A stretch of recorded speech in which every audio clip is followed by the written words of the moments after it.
Sementara itu, seorang remaja yang masih di bawah umur ditangkap Polsek Martapura, Oku Timur.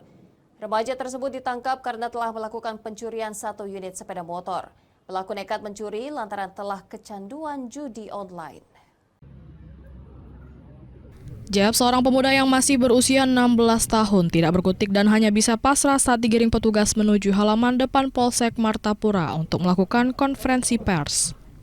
Dirinya ditangkap petugas karena mencuri 1 unit sepeda motor dengan nomor polisi B6618TOD. Ironinya, JF mengaku nekat melakukan hal tersebut dipicu lantaran kecanduan judi online.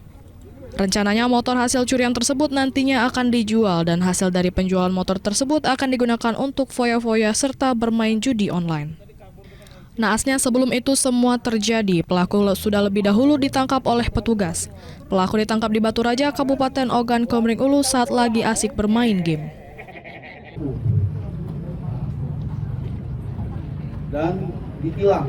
Kemudian kami mendapatkan informasi, terus kami amankan berikut pelaku yang sedang bermain PS di Sungai Tuha. Untuk ancaman terhadap anak-anak ini, ya 6 tahun penjara. Dari Oku Timur, Jatmiko Francisco, iNews melaporkan.